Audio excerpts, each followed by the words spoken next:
Monday, we went through number 6. So we'll be starting with problems like number 7 today. Before we get started, let's just talk about something. These first few problems are going to talk about zeros that come in conjugate pairs, okay? Which means if one number is given as a 0, it's automatic that the opposite of that is also a 0. And numbers that happens with are anything that contains an I, and also anything that contains a square root or an irrational square root, a square root that's not a perfect square. Okay, so for instance, on number 7, it says, suppose a polynomial of degree 4. Degree 4 is automatically telling you there's going to be 4 zeros. With degree 4 has the given numbers of 0 as zeros, find the other zeros. So it tells you that -4 square root of 2 and 5/2 are zeros.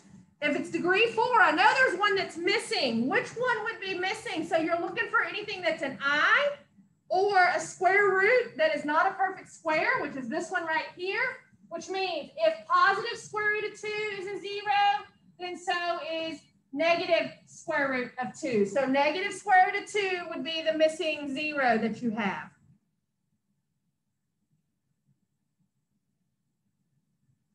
All right, these next couple of problems are just exactly the same like that, like number 8.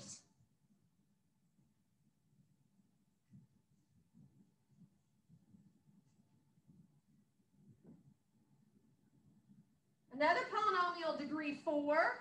The given zeros are -I and 3 minus the square root of 5. Well, if each of those are zeros, since one's an I and one's a square root like that, then the opposite of them are also zeros. So if -I is a 0, so is +I. If 3 minus the square root of 5 is a 0, then so is 3 plus the square root of 5. So I and 3 plus the square root of 5 are the missing zeros, or the other zeros. And same thing on number 9.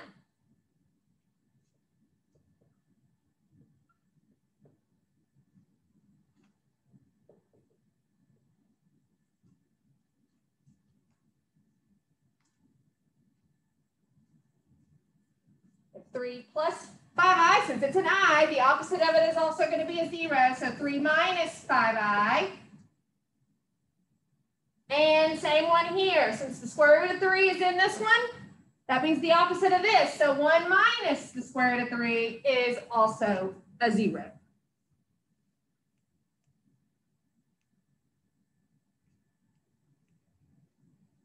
Now, moving into number 10, we're going to do something a little bit different. We're going to start off with finding missing zeros like we did on these last few problems.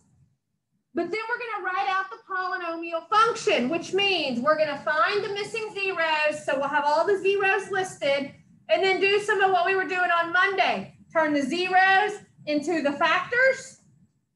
Once we have the factors all listed out, we multiplied those factors together to get the list of terms that make up the polynomial function. So let's look.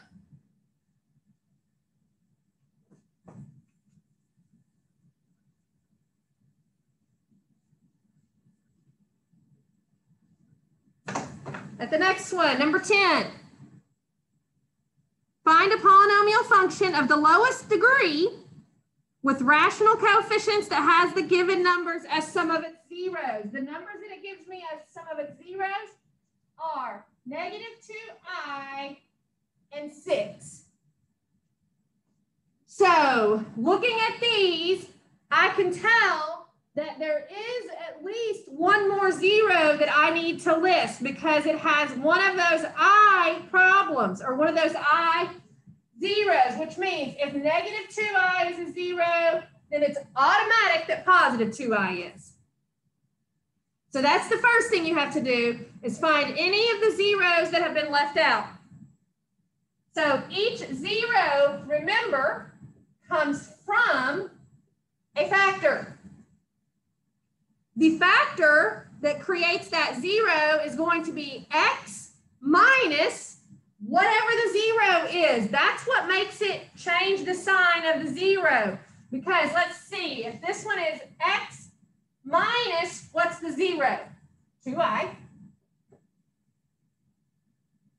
Here, x minus, but what's this 0? Since it's negative 2i, this minus turns into a plus 2i.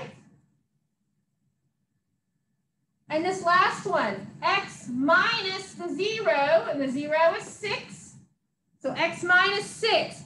So there's your factors. And then to turn your factors into the list of terms that make up the polynomial function, you're going to multiply all that together. And remember, we talked a lot about this on Monday, actually.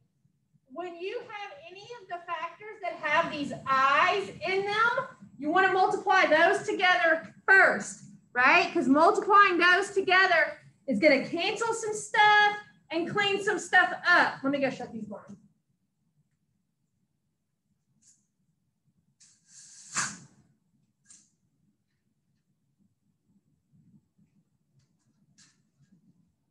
So if I FOIL, again, I'm going to multiply these two together first since they have i's. Let's see, x times x gives me x squared. My outer, x times 2i gives me positive 2ix or xi, however you want to write it. Then I'll distribute here to both of those. Negative 2i times x gives me negative 2ix. And then my last, negative 2i times positive 2i. So negative times a positive gives me negative 2i times 2i is 4i squared. Here's why you wanted to multiply those together first. Look at these middle terms. What happens to them? This is why it didn't really matter if you wrote it ix or xi, because when you combine them, they cancel each other out.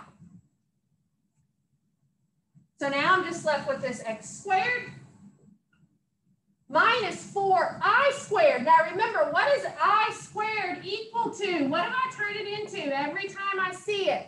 I squared is always equal to negative 1. So this really says negative 4 times negative 1, which turns this whole thing right here into plus 4. So now that I had multiplied these two together, gave me x squared plus 4, I still have this x minus 6 that I need to multiply by now. So now I'll just FOIL those. So now x squared times x gives me x to the third. X squared times negative 6 is negative 6. X squared.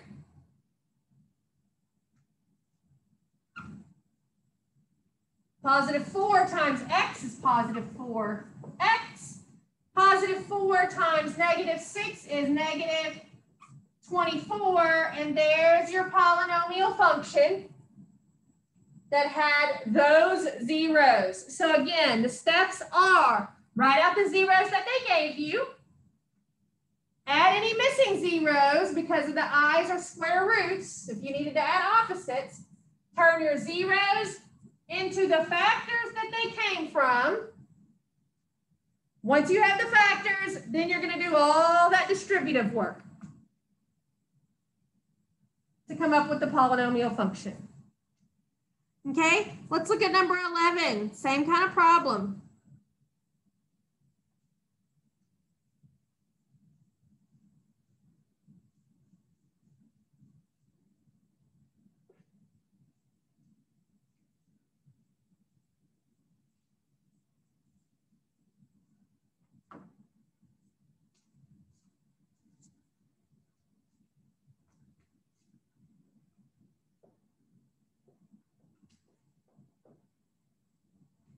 Find a polynomial function of lowest degree again that has these given numbers as zeros. So let's see. If square root of 3 is a 0, then automatically so is negative square root of 3. We have an I, which means its opposite is also a 0. So if positive 4i is, so is negative 4i. So this one's going to end up being degree 4, right? Because it's got 4 zeros. Turn your zeros into the factors that they came from. So I'm going to have 4 factors from those 4 zeros. The factors are always x minus whatever the 0 is. That's why negative zeros turn into x pluses, right? Because if you have x minus a negative, that actually turns into x plus the square root of 3.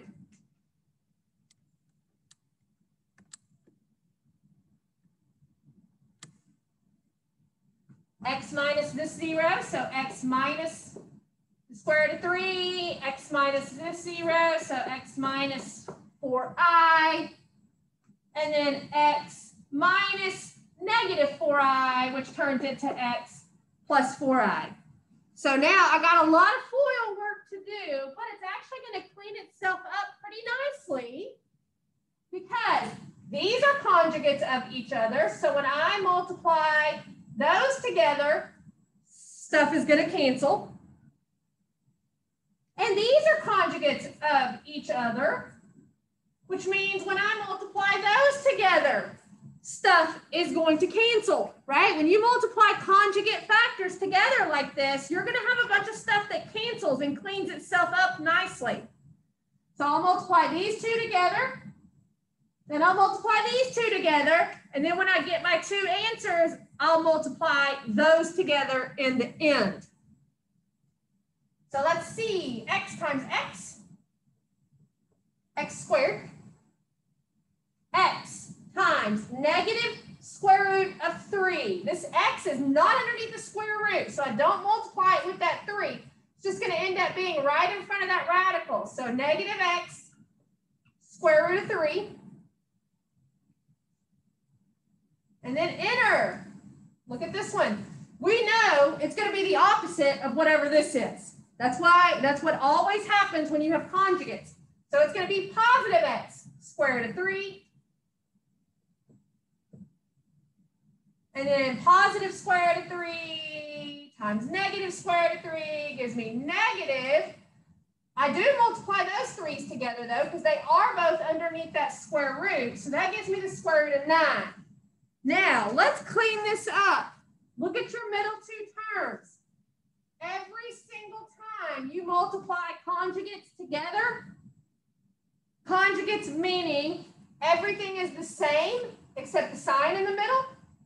If you multiply pairs like that together, those are going to cancel every time.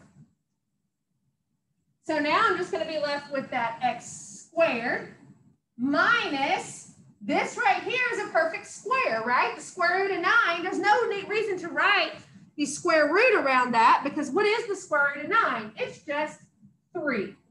So there's what you get when you multiply these two together.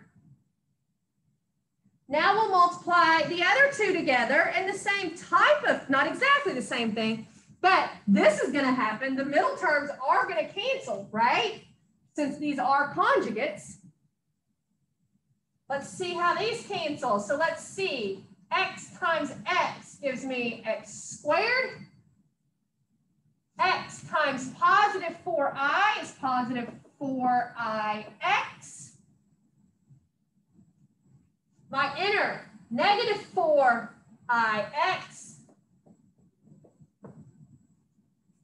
And my last, negative 4i times positive 4i gives me negative 16i squared. So just like we knew, middle 2 terms cancel.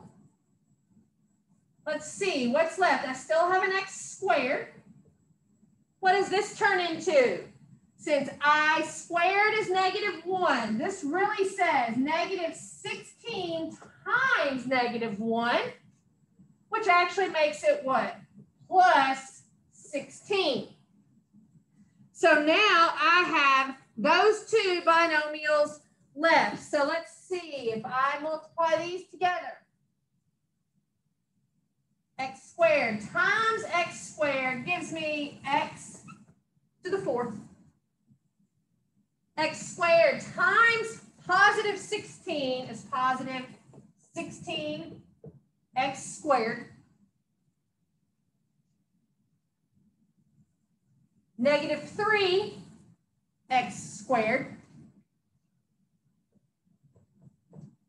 And the last, negative 3 times positive 16 is negative 48. This one I can clean up because look at the middle two terms. They're both x squared terms, which means I need to put them together. So x to the 4th.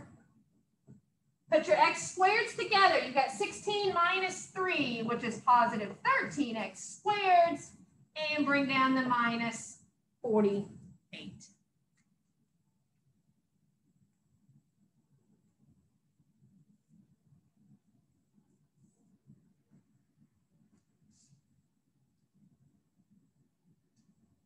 All right, number 12.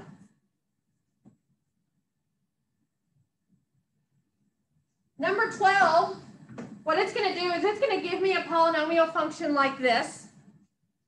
It's going to tell me one of the zeros of the function and then ask me to find the other ones. So let's see how we're going to do that. Let's talk about, again, what do zeros tell us? What are the zeros? Those are your x-intercepts, right? Which means where your graph, if you put the graph in your y equals and graphed it, it would cross through the x-axis at the zeros, at whatever the zeros of the function are. So let's tie that together here. Let's see. You have f of x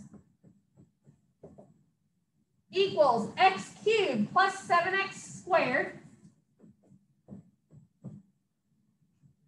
minus 3x minus 21. And in the problem, it tells me that negative 7 is a 0. Okay? Now, my hope is that you will understand what there are different ways to do this. I would check one way. If that way doesn't work, let's go to an alternate way. The easiest way is by using your graphing calculator to see if you can see with your eyeballs where the graph crosses the x-axis. So let's try that way first. Okay, this one is degree 3, which means at most this could have this. I'm going to find 3 zeros. Let's put this function in our y equals. Now, hopefully we get lucky. If not, we'll go to another method. So let's see. I've got x to the 3rd, again, in your y equals, x to the 3rd plus 7x squared minus 3x minus 21.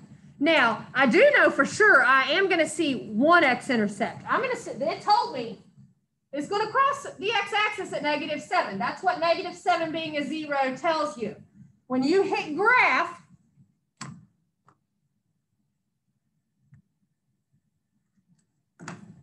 here's that negative 7 where it crosses through at that nice, neat hash mark. It does, I do see 2 more x-intercepts. But what do you notice about those that you don't like? They're not crossing through on hash marks. If you aren't sure if something is crossing through at a hash mark, you can always go to second table.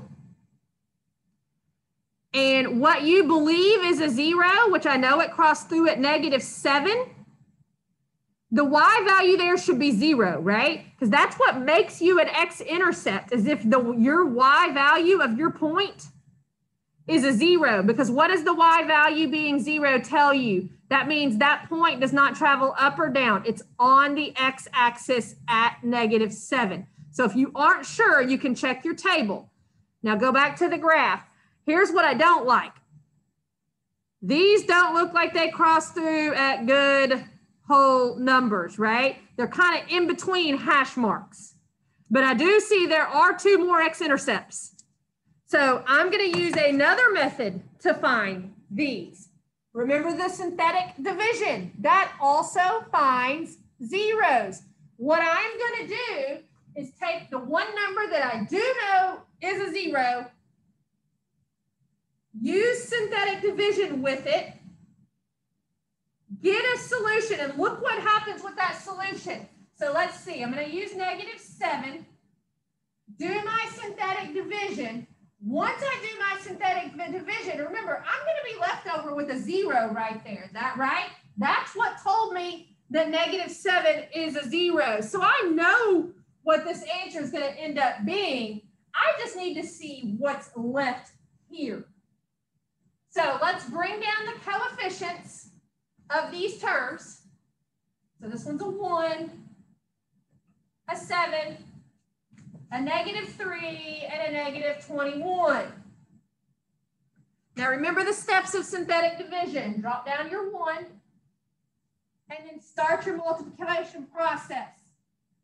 -7 times 1, put your answer here. So -7 times 1 gives me -7. When I add that straight down, I get 0. Start over. -7 times 0. Put your answer here. -7 times 0 is 0. Add that straight down, I get -3. And then here, -7 times -3 gives me +21. And just like I knew what would happen, since it told me -7 was a 0, when I add that straight down, I get nothing. Here's what I needed to see though, these numbers. Now we talked about this when we did the synthetic division section, we just didn't take it this far. These numbers that are left over are coefficients of the remaining polynomial once you did the synthetic division with the -7. This term just is going to start off 1 degree less than the original starting term. So if you started with x cubed and you did synthetic division one time, this is going to be the coefficient of x squared. So what's after x squared? If you're counting down exponents, this will be your x. It's just a 0. That's your constant. Here's what you like to get to when you are finding zeros. I like to get to an x squared equation because what's the fastest way to, that's a quadratic equation, right? If its highest exponent is a 2, that means it's a quad equation that you can solve with your quad program to find the other 2 solutions.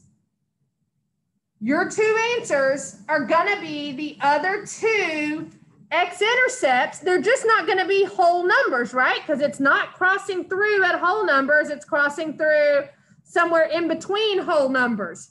So if you go to your quad program now, so hit your program. Hopefully you've got it. If not, you need to come see me. Go to quad.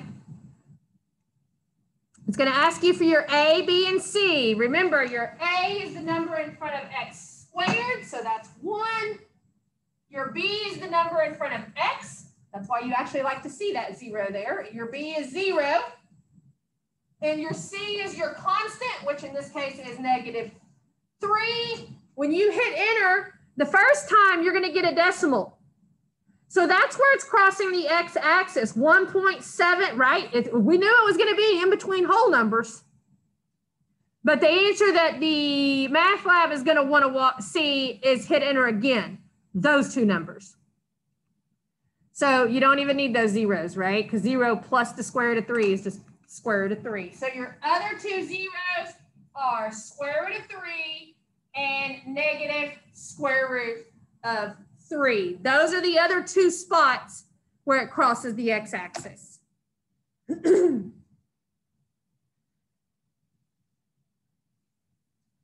So again, the first thing we tried was to put our function into our y equals and graph it to see if we can see with our naked eye where it crosses the x-axis. Since we couldn't see any other good whole numbers like that -7 that it told us, my second option was to go to synthetic division. Once you get your synthetic division down from an x cubed to an x squared, then you can put that in your quad program. All right, next one.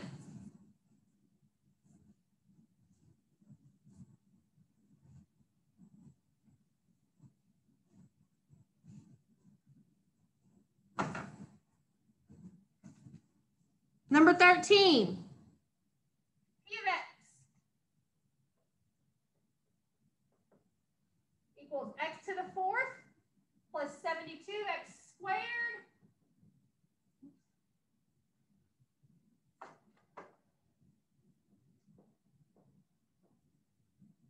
minus 729.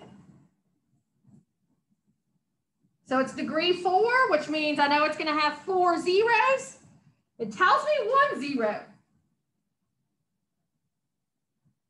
It says 9i is a 0.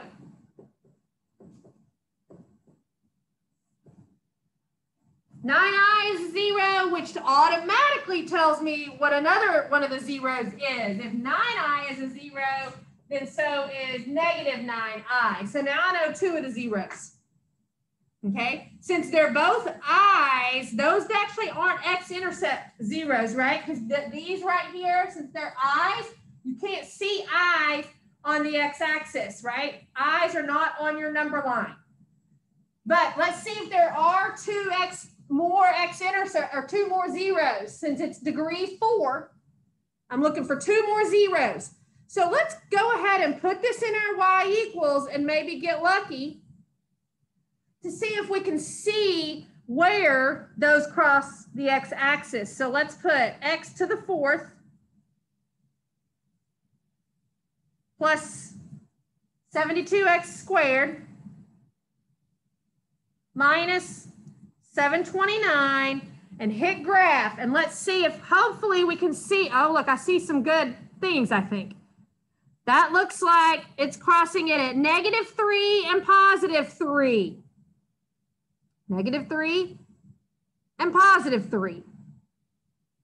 Now, you're not ever 100% sure just by looking with your eye, right? So how would I check that? When x is -3 and +3, if those are truly x-intercepts, the y values at those 2 spots should both be zeros. So go to second table, and let's look. When x is -3, yes, y is 0. So that's 1. When x is +3, yes, y is 0. So those are -3 and +3 are 2 true x-intercepts, which means we did get lucky on this one because now it's degree 4 and we have 4 zeros, which is as many as it can possibly have. So the 3 missing ones, remember, it only told me this one, which means the 3 other zeros that I would need to put in are those 3 right there.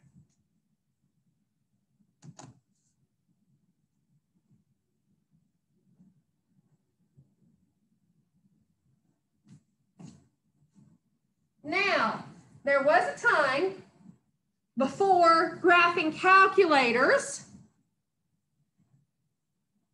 when you had to find zeros, and instead of just taking a stab in the dark, there was a method that narrowed it down, sort of, that we're going to learn now.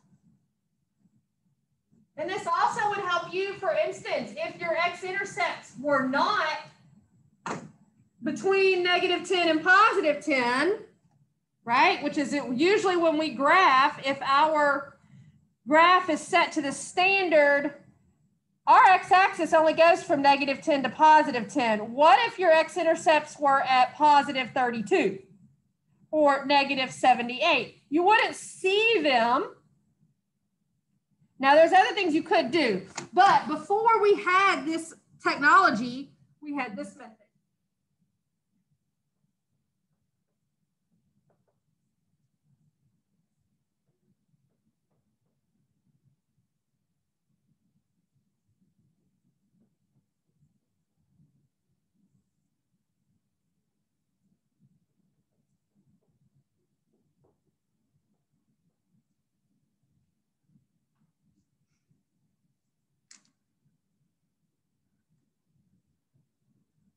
So if you had this polynomial function and you were asked to find all of the possible zeros, so it actually is only going to have 3, right? And we're not even going to find them. We're just going to use the method that you would use to find out where you would just start the process with your synthetic division instead of just stabbing in the dark at random numbers. Okay? The way that you would do it is look at your last term. We don't even really need to sign, just this term. And list its factors. So I'm going to list them like this. The way to multiply to get 35 is 35 times 1 and also 7 times 5. These numbers don't count in this part of the process. So list the factors of the leading coefficient, which would be 33 times 1 gives you 33. And what else? 11 times 3 gives you 33. Now, here is the method that you would use to start off to try and pick out numbers to use in synthetic division to see if you can find some zeros of this function. This number, you're going to do the positive and negative of this number over all of those numbers. So let's see, we're going to have 35 over all of those. So 35 over 33, positive and negative every time. Positive and negative, 35 over 11. Positive and negative, 35 over 3. And positive and negative, the last one would be 35 over 1, which is just 35. So that gives you actually 8 possibilities, right? Because it's positive and negative of each one of those numbers. Then you're going to start all over with the 7 over all of those numbers. So 7, again, positive and negative, 7 over 33, positive and negative 7 over 11, positive and negative 7 over 3, and positive and negative 7 over 1, which is just 7. So there's 8 more possibilities that I would start with. Keep going. Now, 5 over all of those numbers. So 5 over 33, again, positive and negative. Positive and negative 5 over 11. Positive and negative 5 over 3. And positive and negative 5 over 1, which is 5. And start all over with the 1. So let's see. Let's start right here. Positive and negative 1 over 33. Positive and negative 1 over 11.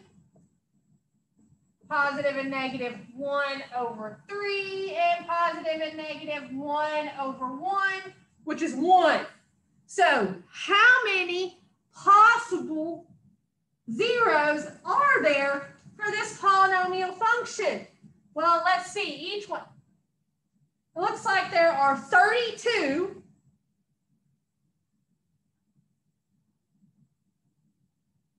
possible numbers that could possibly be an x-intercept or a zero. So then what would you do? With those numbers, you would try, we don't have to do this, you would try synthetic division to see which one of those gave you a zero at the end from each one of those. You'd have to try it 32 times or however many times until you got 3 of those that would give you that. Okay, so that's how it used to be done before the graphing calculator, where we can see with our eyes, hopefully gives us good numbers. Okay, so if you did have to do this process, you know, what you would definitely start with would be positive and negative of those whole numbers and hope that those worked for you. Okay, so that's it's multiple choice. You're not going to have to write all that out. It is multiple choice, and you'll see that you'll just pick the one that has positive and negative, all those numbers. All right, number 14 is also like that. So we're going to skip that. It's simply this number, write all the ways to multiply to get it. Then the first number comes over here. You have to do the right number over the other number, right? And then you do each one of these over all those every time. Okay. Number 16.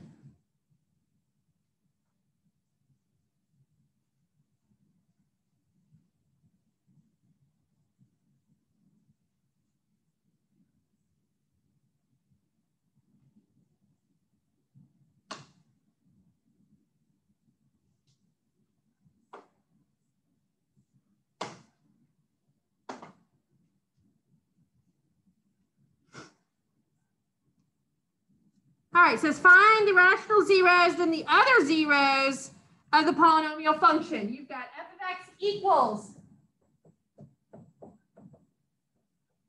x cubed minus 91x plus 90. So if I'm, and it doesn't give me any zeros, it just tells me to find them, which means I'm going to be able to find up to 3. It's got 3 zeros and 3 possible x-intercepts. So first of all, let's see if we can see them. How do you see if you can see the x-intercepts? Put your function in y equals.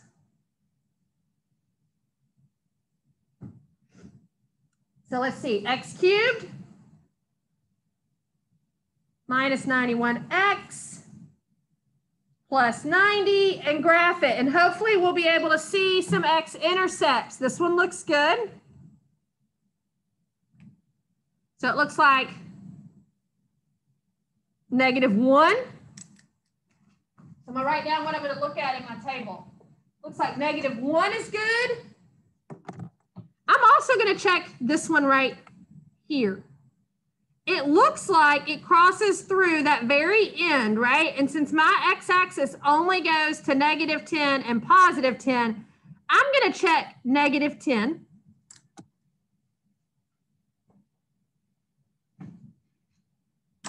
And then I'm also going to check this one. It looks like it may possibly go through +9. So your hope is that you'll at least get 1, 2, and possibly 3. Oh, wait, I did those backwards. Hang on. 1. Ooh, I'm trying to look at the screen and do this. I need to look at my calculator. It should be 1, 9, and -10, right? These are both positive, positive, negative. So the 1 is positive.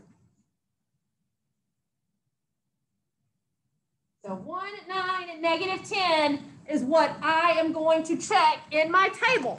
So if these are truly x-intercepts, the y value at each of those x's should be 0. So let's check it. Let's see, -10, I'll check first.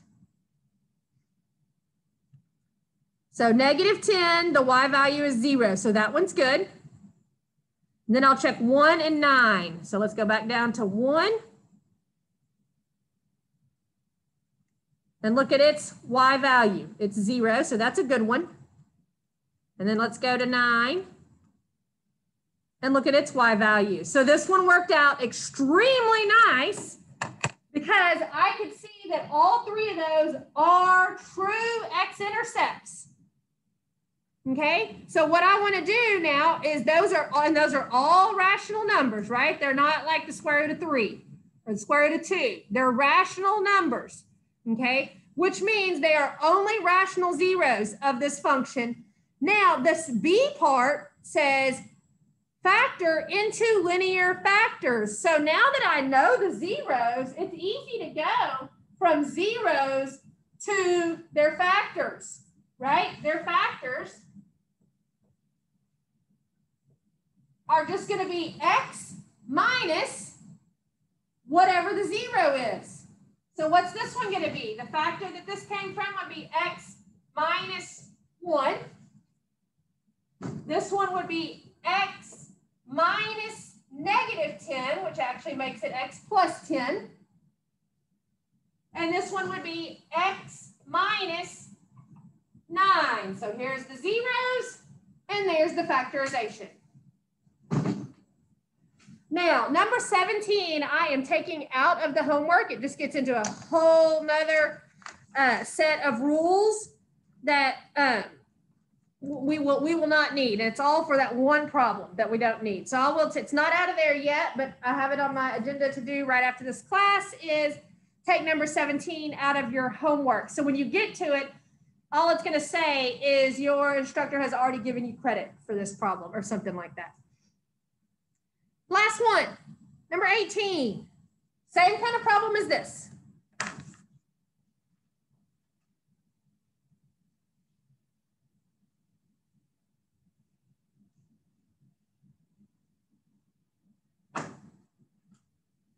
F of x equals x to the 4th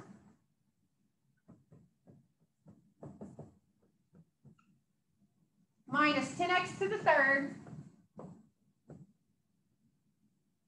minus 70x squared minus 110x minus 51.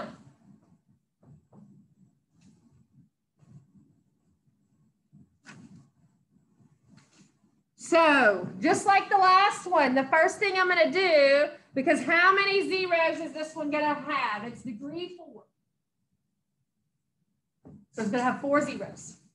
Let's see if we can see any of these zeros to start our process off. So go back to your y equals, clear it, put in this new function. So x to the 4th. Oh.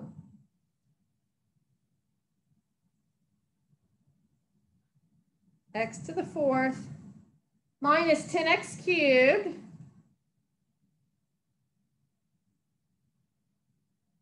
minus 70x squared. It's kind of a pain to put in, but if you can see any x-intercepts, it's worth it. Minus 110x minus 51.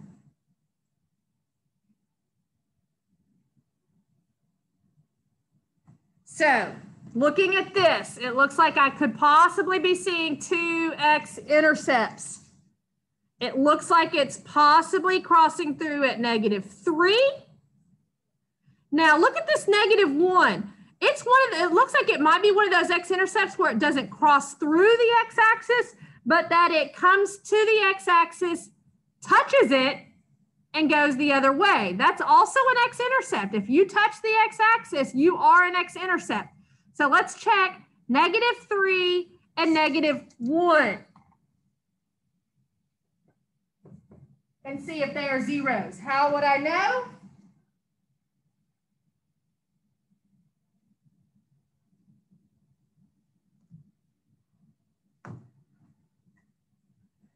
These values at those 2 x's, the y value should be 0 at both of those spots. So let's go up to there's -1. So yes, that one is a 0.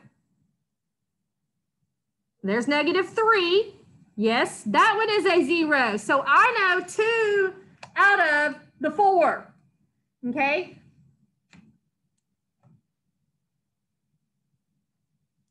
I can't see any other ones, but I need to check to see what I can find. I need to find 2 more zeros. So what I'm going to do now is go to my synthetic division method to see if I can find 2 more x-intercepts or 2 more zeros. My goal, remember, if I can get x to the 4th down to x squared, then I can go to my quad program, right? Because if you can get it down to x squared, that means it's a quad equation that you could use your quad program. Well, I'm going to be able to do this because I have 2 numbers I can do synthetic division with. So do either one of them first. I'm going to do this -3 to my synthetic division. Remember, I'm going to end up with 0 right there, right? Because I already found that it crossed the x-axis at -3. So I know this is going to end up being 0. I just need to see what's left here after that. So let's see, what are your coefficients? They would be 1, -10, -70, -110, and -51. Let's do the synthetic division with -3. So drop down your 1. Do your multiplying. -3 times 1. Put your answer there, which is -3. Add straight down to get -13. And multiply. -13 times -3 gives me +39. When I add that straight down, I get -31. -3 times -31 gives me +93. When I add -10 to 93, it gives me -17. And -3 times -17 is +51. And when I add that straight down, I get nothing, which is like what I knew was going to happen. Now, remember, what is left is now what you need. What is this one? This is going to be the coefficients of your new polynomial that starts 1 degree less than this one. So if this one started at x to the 4th, what is this one going to be? X to the 3rd, and then each one will go down an exponent. So -13x squared minus 31x minus 17. So I'm getting closer to x squared. Now, guess what I can do? I can do another synthetic division with the other 0, which is -1. Using these coefficients, which are 1, -13, -31, and -17. So let's see what we're going to get here. Drop down your 1. -1 times +1 is -1. Add straight down, that gives you -14. -1 times -14 is +14. When I add that straight down, I get -17. -1 times -17 is +17. And when I add that straight down, I'd get 0, like I knew I was going to get. So now that you've done synthetic division with both of your known zeros, this started with x cubed, which means now this is what? X squared minus 14x minus 17, and this is what we like to see, x squared equations, because we can use our quad program to solve them to get the remaining 2 solutions. So go to your quad program again. Again, anytime you have an x squared equation, you can use this. So if you don't have it yet, you need to come see me. It makes your life easier. Quad, put in your A, B, and C. A is 1, B is negative 14, and C is negative 17. There's your decimal solutions, which it's not going to want, so just hit it again. There are your other two zeros. 7 plus the square root of 66 and 7 minus the square root of 66.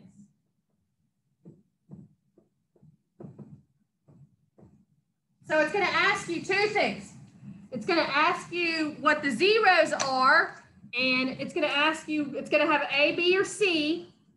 This one has rational zeros and other zeros. So this is, you choose the A option. These are your two rational zeros. Those are your other two zeros. Then it's going to ask you to write out the factorization, just like I did on the last problem. So remember, your factorization comes from those four zeros. So let's see. Your factorization, right? If you need to pause me and look at this, I'm about to erase it because I'm going to write out the factorization from those four zeros.